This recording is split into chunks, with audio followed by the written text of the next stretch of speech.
Beta Upsilon Chi presents Man to Man, the premier audio journal for men who live faithfully and lead courageously. I'm Jared Musgrove, and today we welcome back our friend Greg Wilson. He is a licensed professional counselor. He's a nationally recognized author. He is, as I've said several times before, a longtime friend to Man to Men listeners, and he's here today for a regular check-in in the ongoing soul care episodes. But today we are finishing a 4-part series on the seasons of a man's sexuality, and we end today with sex and the seasoned man. That'd be 55 plus, right, Greg? I'm so glad that you used the word seasoned. There's lots of other words that you could use there, Jared, and since I'm in that category, I don't mind telling our listeners, as of the time of this recording, I'm 63. So yes, I am definitely well into that category, and I like that term, seasoned. So thank you for using that. Yeah, let's talk about it. Well, and I think we've laughed about this before. One of my favorite memories from my studies with just in classical literature is Cicero wrote a book called On Old Age. And it's this highly philosophical text. It's focused on the experiences of, like, this is what it's like for, we'll just say, seasoned elite Roman men. And it treats old age as a period of intellectual growth and civic virtue. And there's a line that I've laughed at, and I think we've shared this laugh before, where Cicero is essentially talking about, here's what's great about old age, is that I can actually have friendships with women because I'm not trying to seduce them any longer. It's so freeing. Right. Yeah.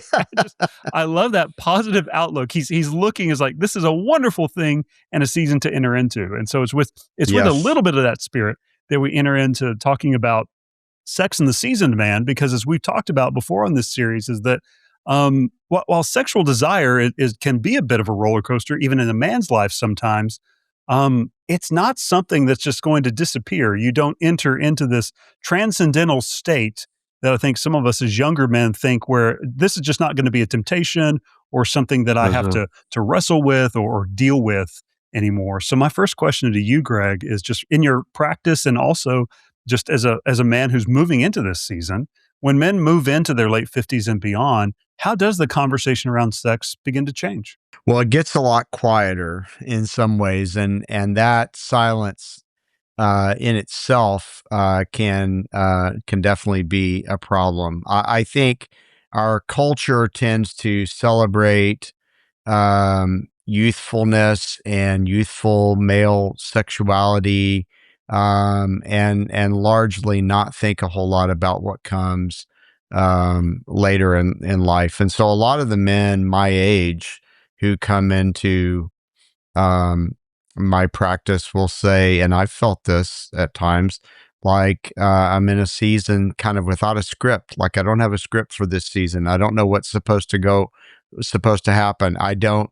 A lot of men this age will find that they don't really have peers that can speak honestly to them. We didn't talk about it in the midlife conversation, but a lot of times what happens, there's a little bit of isolationism that can very easily happen during that season, the previous season, where, like, because everybody is involved with kids' activities and being on the ascendance at work and, all those kinds of things, is that a lot of times what goes by the wayside, sadly, is community. And I think one of the great things that you guys are doing in Bucks, if I can just speak into that for a minute, is really emphasizing the importance of community among men. And I hope, because when I think of it on college campuses, in the fraternities, but I hope that there's ways that continues to get encouraged as alumni move on, into all of these other seasons of life, because it's really, really important that they have community. But a lot of times, to answer your question, the conversation does get quieter, and a lot of times people find that they don't have very many good conversation partners for it. Well, just continuing with the real talk, what are physical changes that men are going to experience, even sexually, as they age? Hmm.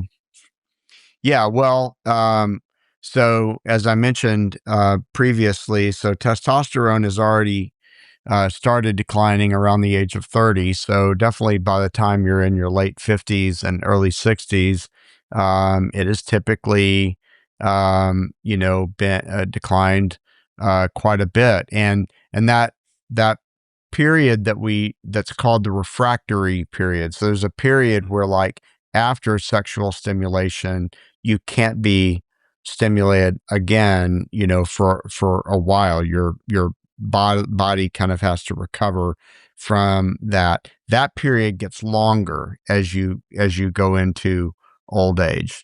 So erectile dysfunction (ED) becomes increasingly common, and by the time a person is over 50, I think it's about half of all men over 50 have erectile dysfunction issues. The intensity of orgasms goes away. A lot of times, chronic illness may be playing in by the time I mean, like I've mentioned before that I'm diabetic.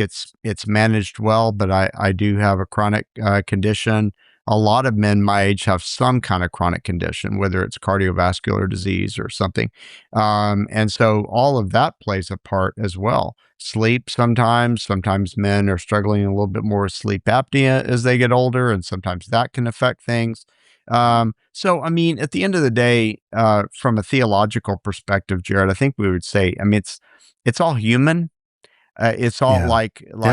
Yeah. but the problem is, as I was saying a minute ago, men find themselves in this place without a script. No one really, typically, unless you're one of the rare few, you didn't really have someone telling you this in advance, like what this was going to be like. So when you get there, it can feel very much like a personal failure. And I'm hoping that these episodes can go on in perpetuity and maybe even serve as some of that initiative conversation for our brothers Mm. who are listening to this of Yeah. all ages. We started with the physical Yes. here, Greg, but how did those physical changes in a seasoned man affect his identity and his confidence and maybe even a sense of some lost masculinity? I've heard that a lot. Well, I'm glad you said that because even as I was naming off the physical changes and the sexual changes that were happening, here's what I was thinking. If I can just be honest with our listeners, I always want to do that. Real talk. What Greg Wilson was thinking as I was saying this is the listeners are going, "Oh my gosh, this sounds terrible. Like this sounds like really bad news." And I think it sounds like such bad news to a lot of men because um, sexual function has often been kind of um, quietly load bearing, like it's been carrying the weight of a man's sense of self way too much and way too often. In the sense that if a person thinks like all the things that I just said, erectile dysfunction and orgasms are less intense and stuff like that, and I mean. Like that's men, as we're talking about this, that is really only, I mean, I know that we're talking about it because that's the purpose of this particular podcast, but that's such a narrow slice of a person's life. But also, we're talking about it in a podcast, and we devoted several podcasts to it through the seasons of a man's life because of what I'm just saying that sexuality um, carries a lot of a person's sense of self. And so, when a man has built his masculine identity around performance, um, and now that performance is not, available, they can feel extremely vulnerable to, again, sense of failure, all kinds of identity concerns. Who even am I? All of that. I guess much in the way that, like, if maybe someone who's listening is a professional athlete. I've known a few professional athletes, and like, I mean, this happens for professional athletes in a different way, in that, they have like, from the time they were 4 or 5, playing t-ball. they kind of got their identity from performance, from being able to hit the ball the longest, or, run the fastest, or, do whatever. And then you get to a certain age, it happens much earlier in sports, typically, where like around the time that you're in your 30s or 40s, you can't do any of that stuff anymore. It's like, who even am I, And so I think for a lot of men, they feel that sexually in this season. Mm. Mm. So And it really affects what their can sense of masculinity. Yeah, go ahead. no, I was going to say, so what can a healthy sexual relationship look like for a seasoned man and his wife? Again, just kind of centering in on real talk at this point. Yeah. I think in the last podcast, that when we were talking about this for middle aged, I started with safety and honesty, and I think I'm going to start there again here, which is like, Yeah. it's Yeah. got to be safe for a man and his wife to be honest about, I don't want to do that, but I would like to really do this. Um, I don't think I can do that today, but this is something I would like to do. I am constantly telling people, even more generally in the realm of boundaries, if all you say is no, if Jared, if when you had reached out to me to record this podcast, and my answer had been, and you'd given me a couple of dates, and I've been like, no, I can't do that, Mm. and that's it, like, Yeah. you might have felt like, does Greg even want to be on the podcast? Or like, like, does he, like, I mean, because nobody just likes a flat no. I mean, it sounds very, it's very difficult. So if you can, no matter what you're talking about, and we're talking about sex and intimacy here, but regardless of what you're talking about, if you're saying, I can't do that, or I don't want to do that, or this doesn't feel like it's going to be satisfying to me, then I think it's also incumbent on you to tell the person what you would like to do. You know, hey, I don't really feel like I can perform tonight sexually, but I would love to just hold you. I would love to, go for a walk. I would love to, fill in the blank, whatever you think you would enjoy doing. So talking honestly about what's changing in our bodies and what we need from the other person. Um, um, sex has to stop at this point. Probably earlier it needs to stop, but it definitely needs to stop at this point, being seen as like a performance review. Um, Mm. and um, and it may strictly be just seen as like a way of satisfying, or being emotionally attuned to my spouse. Um, and I think, again, the safety piece is really important. I think both spouses at this age, especially, need to feel safe to be vulnerable about where they are and where they aren't, and needs to be okay, regardless of like what that person says they can or can't do. That needs to be, it needs to be safe to be able to say that. Now, I'm not saying it needs to be okay. Maybe you have a rebuttal to that, or maybe you have an alternative position that you would like to throw out there, but you can't throw out your rebuttal or your alternative position in such a way that they feel unsafe stating what theirs was, if that makes sense. Right. In your practice, Greg, do older men carry unresolved regret or wounds related to sexuality? Do you see much of that? Yeah, universally. Yeah. I mean, men in their, I can speak for men in their 60s because I am a man in my 60s, and I've also counseled a lot of men in their 70s. Um, the older men, the men in this season that I've counseled, carry a lot of weight and sometimes even shame of unspoken history.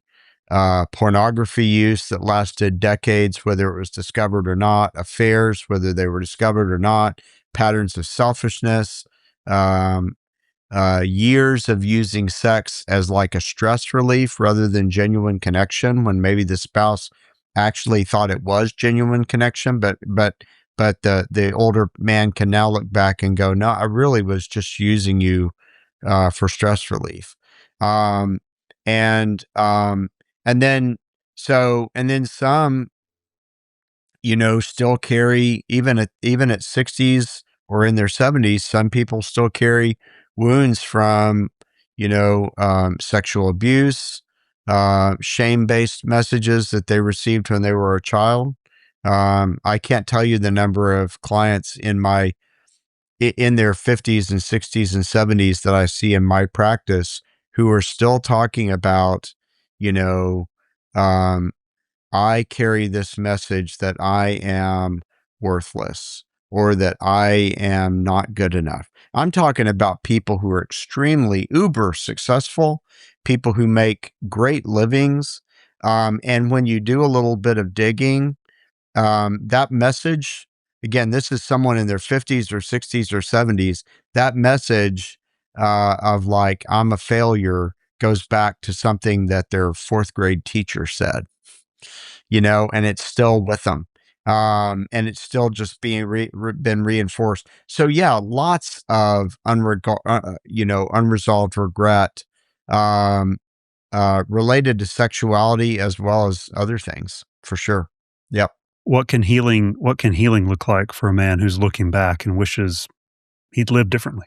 I mean, I think honest lament. So, lament is something that's not given. I know you believe this. We've had conversations about this, but like lament isn't given enough of a place in the church, I don't think. And it certainly occupies quite a bit of space in the scriptures. I mean, we've got a number of Yes. Psalms of lament. We've got the book of Lamentations. And Mhm. so, so I think just like, even all those things that I just named that a man might be regretting, things that like I used my wife for sexual relief and she thought it was connection, but it really wasn't connection. It was just sexual relief for me. And now I look back and I regret that. Or I did have these affairs, or I did look at pornography and masturbate to it for, decades or whatever.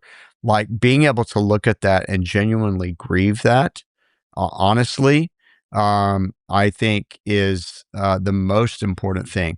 Thinking about what those choices cost his wife, his kids, himself, um, without letting that grief become um, um, shame, like creating shame in me, um, or minimization, and then receiving the forgiveness of God and the forgiveness of the other person is something that's very real. Making whatever amends that they need to make. Like this is a season where a lot of times men are kind of making things right. It is sometimes a season where that's restorative and a season that's redemptive, but it starts with that honest vulnerability of I did these things, and I am going to look at them clear-eyed. I like I like in 1 Timothy 1:12 through 17. If we talked about this text before, we probably have.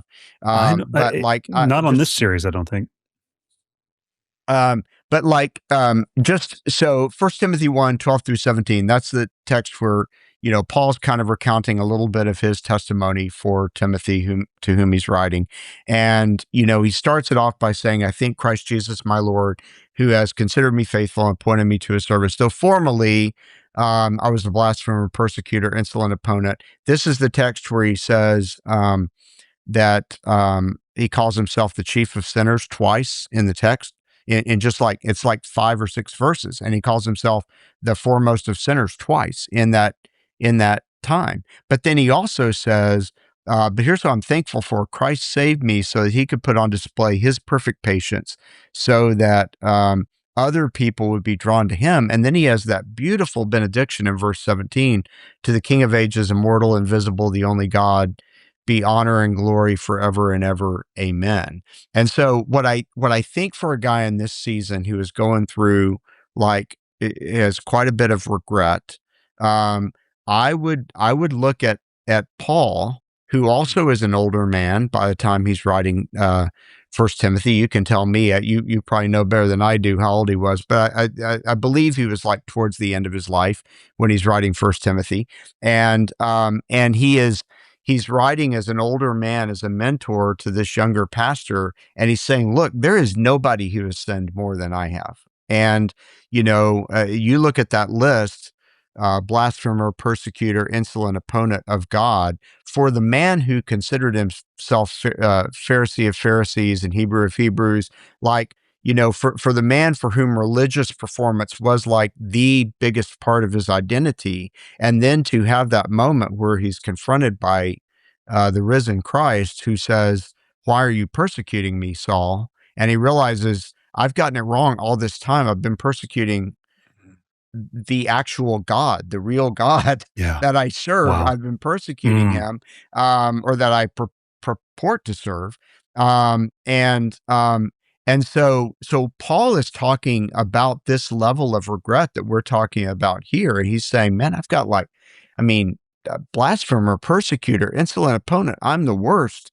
But he doesn't go where I think I might be tempted to go if I was Paul writing that letter, which is, so really, Timothy, like, it's not too late if you want to find another mentor, or whatever. I don't really know if I'm qualified to be Right. that guy. Yeah. He Mm. doesn't go to this, he doesn't go to this real deep shame place. Instead, he goes to worship, but he goes to worship. He goes to a place of worship because he is able to name at the beginning, look, regardless of what I have done, Jesus considers me faithful and has appointed me to his service, says, I want you on my team. Like, that's huge.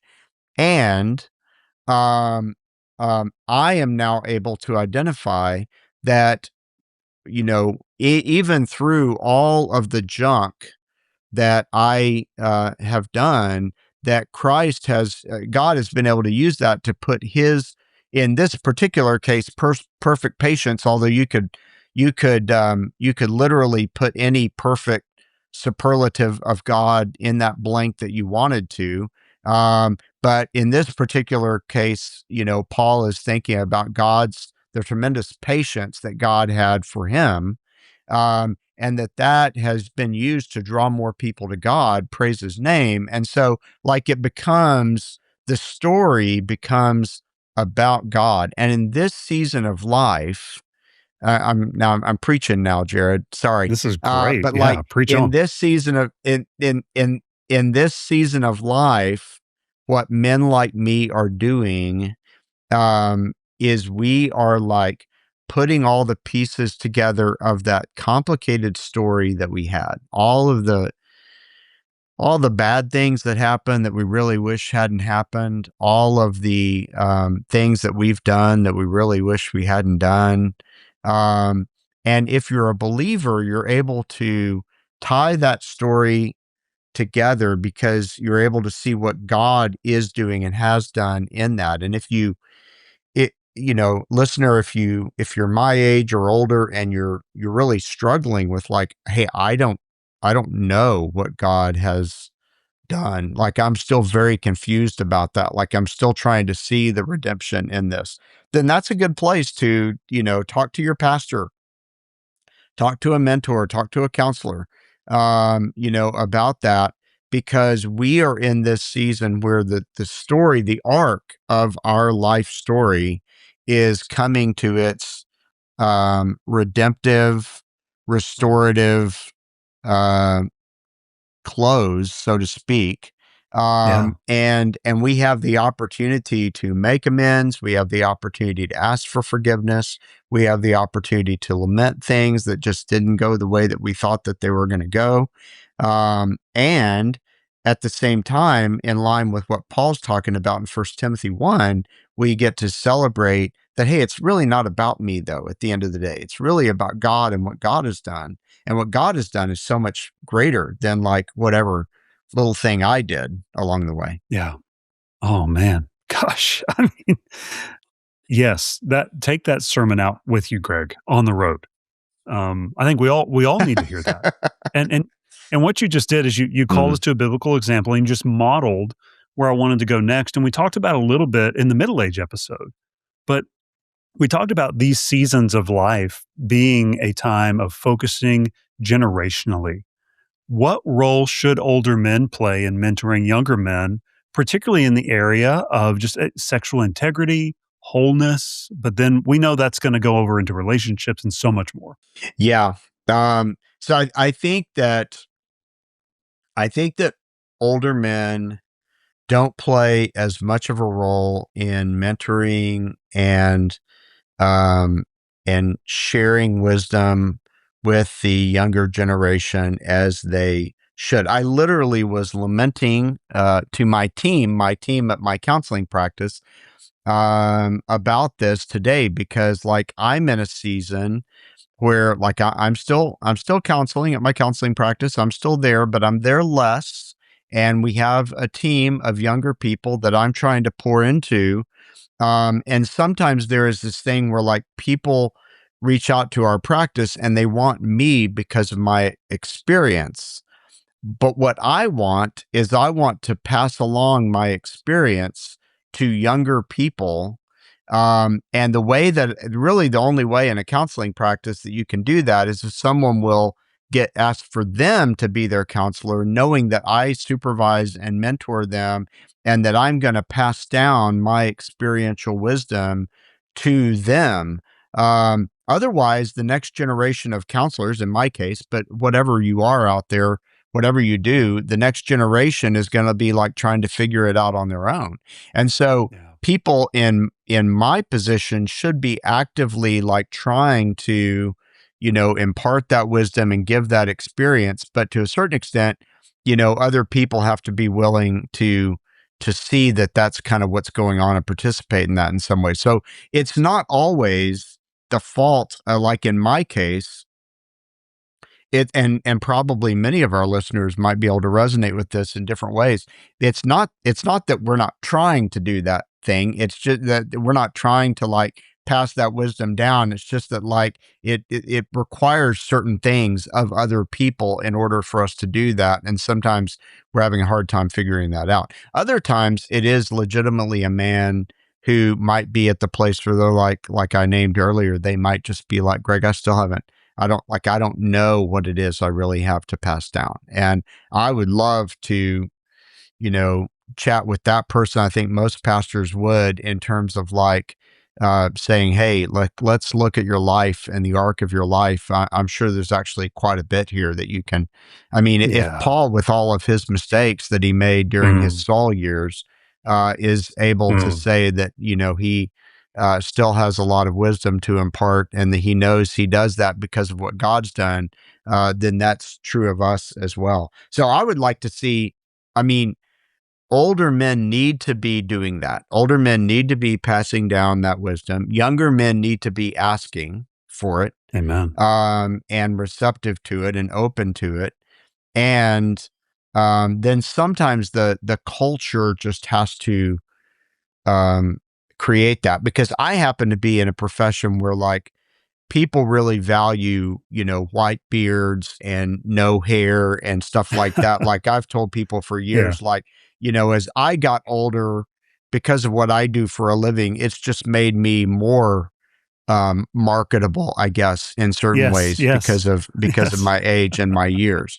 Whereas that's not the case for a lot of other men, and I realize Mm. that. But what I'm saying is, even there is a challenge in like being able to pass it down in in helpful ways. So in some ways, like our society's got to be open to that, as well. But yeah, there's a lot there. Older men have something that is irreplaceable in the sense that we have lived long enough to know how things turn out. We have lived long enough to see, yeah, you could do that. Jared, you could do that thing that you're thinking about doing. Let me tell you how I think it might go, because we've Mhm. been further down the road. And that's a really important role. Oh man. Yeah, there's a lot of strength in what you just shared there, Greg. As we round out this little four-part series, we've talked about so much more. than just a man's sexuality or even sexual wholeness. We're talking about whole relational wholeness, really. So, what does it look like for a man to finish strong with integrity, intimate relationship, and peace? Well, I've talked a lot about honesty, so you're not going to be surprised with my answer, but I think it looks a This is lot good. like a person who is no longer afraid of the truth about himself because he's brought that truth into the light and he's found grace there and he's found redemption there and he can pass that along to other people. So I think it looks like a marriage in which his wife is able to see that she was chosen consistently over the years. Meaning, like I am still every day, I am still choosing the wife of my youth. And I want her to know that. And I want her to know that, you know, because I let my hair, just fall out naturally and not try to do anything about it. And she didn't try to dye hers. And so, Mm, we just, we just, she's got gray hair and I've got, no hair. And we just laugh about the physical changes that have happened. But we know that there is still consistently that there has been a choosing there. And I think it looks like a person who can look back and see the faithfulness, not necessarily of myself. I mean, if there are some ways that I've been faithful, that's great, but mostly to be able to look back and see the faithfulness of God in that arc of our life, and then to be able to proclaim that faithfulness of mm, God to other younger people. mm. That's the kind Man, of guy who finished as well, I think. amen. May it be. May it be. Craig Wilson, thank you for pastoring us, stewarding us, and guiding us through the seasons, we'll just say, of a man's life at this point, of which Yeah. sexuality plays a Yeah. part. But it's so much more. Thank you for the Yeah. reminders of that, my friend. Yeah. My pleasure. You've given us a great gift, one that I think will go on. Many men are going to benefit from this, and we are grateful. Looking forward to the next time we get to have you on our Soul Care series on Man to Men. I can't wait. Man to Men is powered by Beta Upsilon Chi, commonly referred to as Bucks. What if I told you that one of the most spiritually transformative places on a college campus might not be a church program or a campus ministry, but a fraternity? That's Bucks. Everywhere, every day. Bucks men and alumni are raising families, leading in organizations, and strengthening our churches to impact communities for Christ. You can find out more about Beta Upsilon Chi by transliterating our Greek letters and adding a .org. That's byx.org. We are produced, rather well I might add, by the good gentlemen of the Good Podcast Company. For Beta Upsilon Chi, I'm Dr. Jared Musgrove with Man to Men.